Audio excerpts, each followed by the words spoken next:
All right, folks, we don't have a flower of the week, but we do have a Fleur de lis of the week. And I've given you, I think, a little bit of a tutorial on how I do this border stamp, but I wanted to recap some of those things and hopefully recycle some of that information, but also may be able to bring out some of the other nuances in how I do this.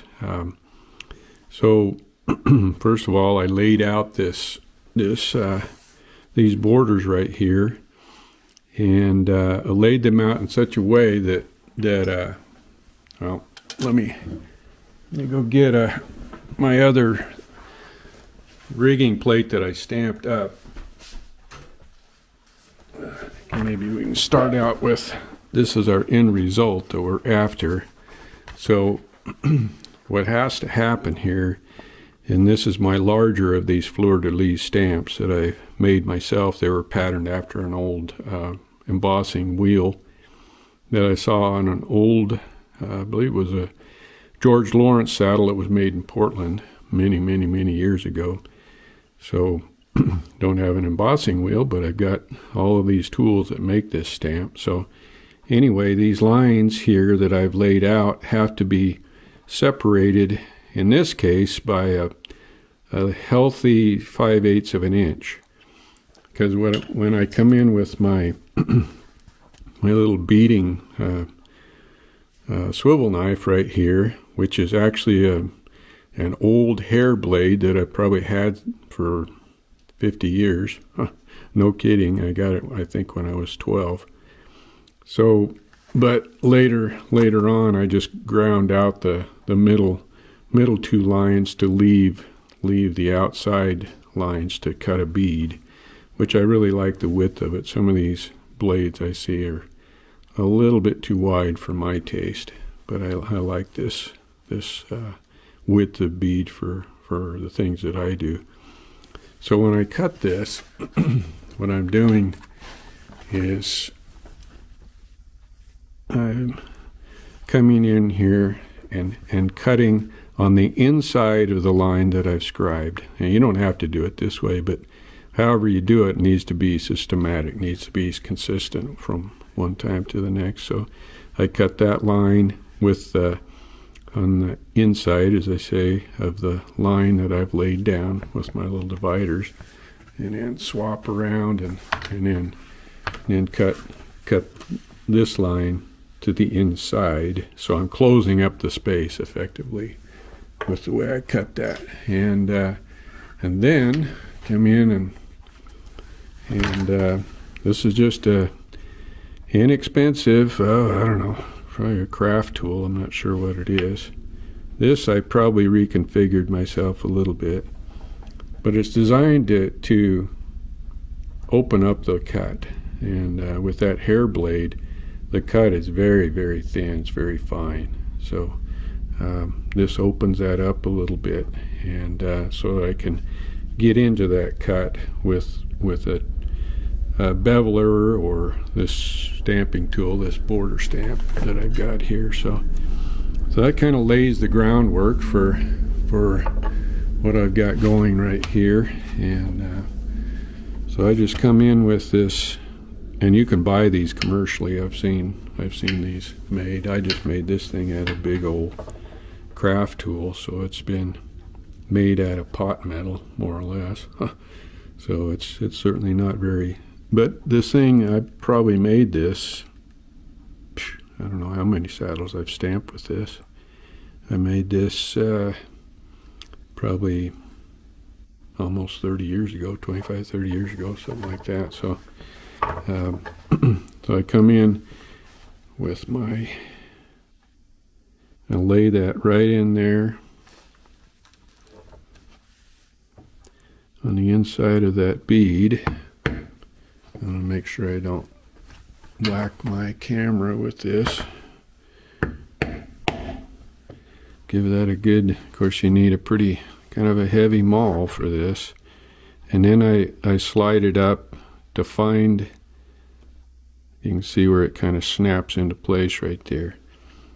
And I look I'm tipping my head so I can see what's going on here on the back side. What I'm doing is get something that's not my banana finger here to point with, but I'm looking back in here to see what kind of reveal or what kind of negative space that's going to create right there. And what I want is this curve right here to just lay in and kind of encircle that lobe of the fleur-de-lis right there.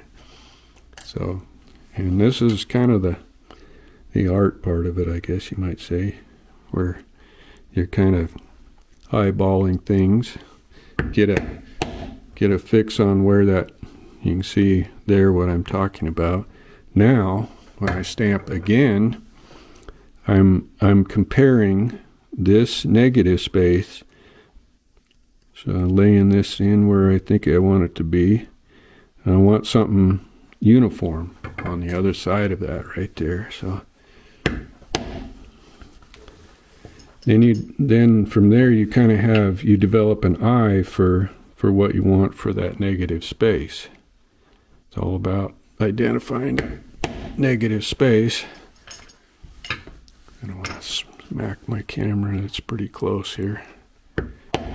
Okay, then another one.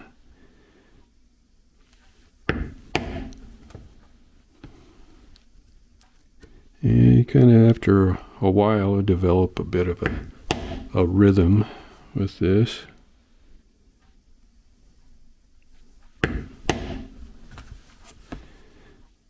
Kind of find that line right there, let it fall into place.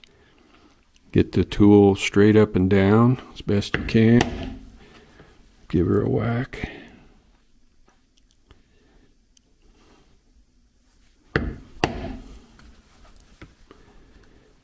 Same thing applies. You've heard me say grip your tools no tighter than is required to control them. And I think that would apply here. With my left hand holding the tool, I don't need a death grip on it. But I do need to hold it in place so that it's not going to be moving around or jumping or anything like that. So I do put a little bit of downward pressure on it.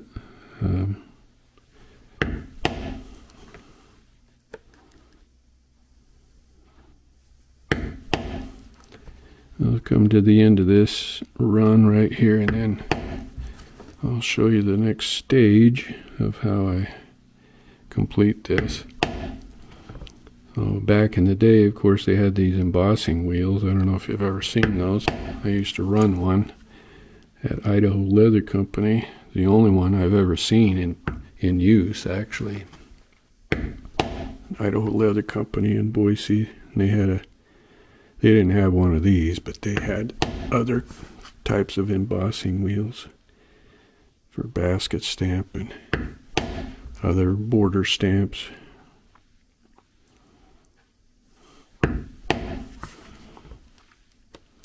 Now this is a rigging plate. The customer wanted this large fleur-de-lis.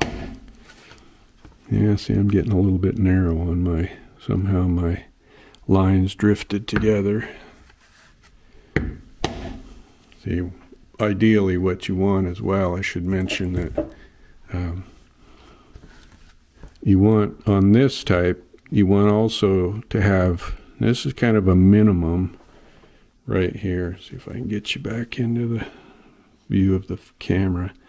You want a little bit of reveal, you want a little bit of negative space right there. This is pretty much, with this tool, the minimum that I would want. So when I do this again on the fenders here, later on I want to probably stretch that from 5/8, maybe add a 1/16, open that up just a little bit.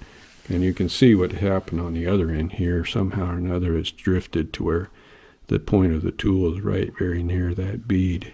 And of course that's not going to be visible, but still I don't want that to happen. So anyhow, that's the stamping of that tool. And then after that I come in with this This is a Don King. Little tool that's readily available in other places. So same thing, I just come in,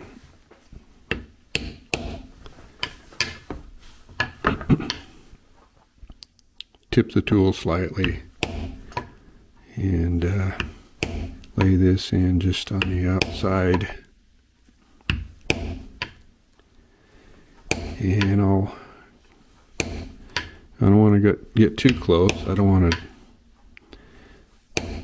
get into the bead and then start destroying the integrity. Oops, that was a misfire there. I want to destroy the integrity of that bead. I don't want to get it marred up.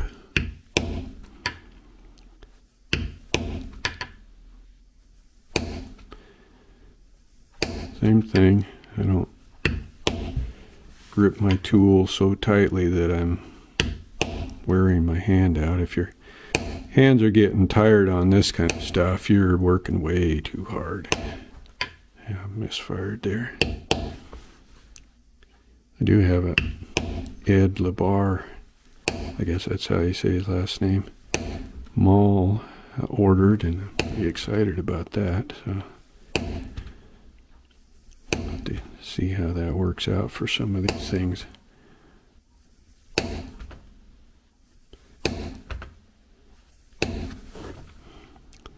Yeah, complete this line right here, and then come back and show you what I do next, which is a really important piece of the puzzle here.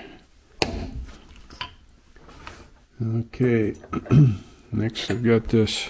I think I may have showed you this before. This is just a big old beveler, craft tool beveler that I've come in. If you can get us, give you an angle on this. So I've ground this off from the business end of things right here. Got a little bit of a camber to it. That's not even symmetrical, is it?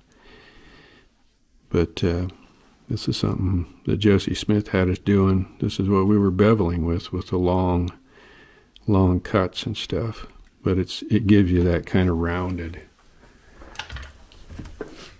treatment on stuff. Let's see if I can get this situated so you can see what's going on here. So, but you can see and this is what I see a lot on work, is people just leave it at that. But look at the beginnings and endings, and I've got all kinds of stuff. I got one real heavy right there, and I can see that one tipped way too much on my into my bead right there, so I don't want to try to avoid that. But this thing helps clean all of that up. It's a smooth beveler with that little. You can see how that's really cleaning up a lot of this nicely, including the little bobble I had right there with that one that kind of got a little tipped on me. So, shall I say it again? Smooth work is trying to build harmony, smooth transitions. All of that kind of stuff is a big part of what we're doing right here.